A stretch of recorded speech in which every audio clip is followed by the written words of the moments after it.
Unos dicen que criticar al populismo no sirve de nada porque la palabra populismo es tan amplia que al final no sabemos ni lo que quiere decir. Otros dicen que una cosa es el populismo de izquierdas y otra cosa es el populismo de derechas. Bien, la cuestión es que para mí la palabra populismo tiene un significado muy claro, sea de izquierdas o de derechas, y aunque no los identifico del todo, pero sí que los critico en cuanto hay el mismo error de base, que es sustituir la idea de ciudadano por la idea de pueblo. Es decir, una sociedad de ciudadanos es lo que se abre en la modernidad, la promesa de la Ilustración, sujetos políticos que son capaces de decidir, que están en un estado de derecho y que dentro de este estado de derecho tienen una soberanía que por supuesto es una soberanía limitada, lo cual quiere decir que estos sujetos políticos votan a unos representantes y no solo votan a los representantes, sino que se pueden movilizar cuando consideran que estos representantes no están cumpliendo su función.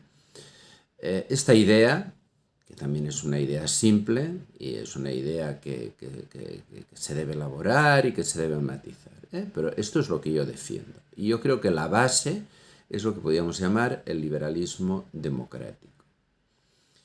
En cambio, el populismo sustituye, como he dicho antes, la palabra ciudadano por la palabra pueblo. Entonces, pueblo ya tiene de entrada dos problemas. Primero, que es un concepto que homogeneiza, hace homogéneos a un conjunto de ciudadanos como si formaran parte, digamos, de la misma unidad, y por otra parte excluye.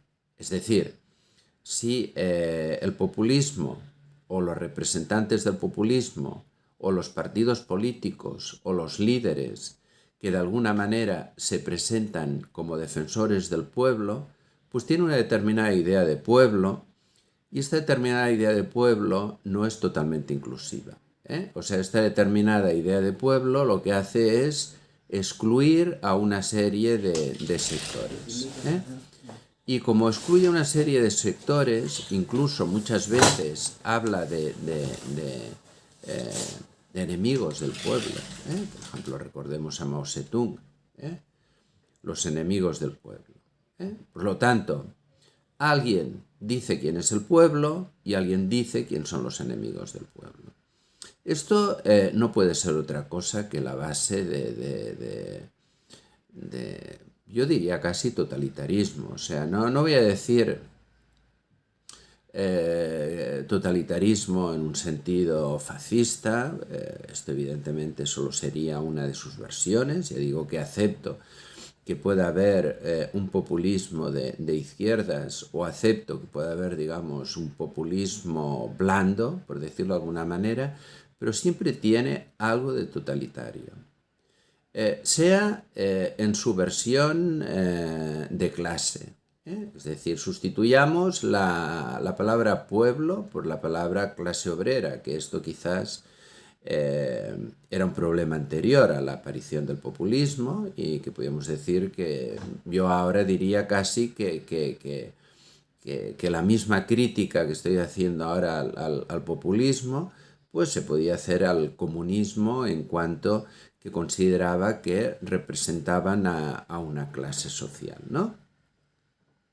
Por supuesto, esto incluye, digamos, al nacionalismo, que sería una forma de populismo, incluye también al fundamentalismo, que de alguna manera, sin ser un populismo,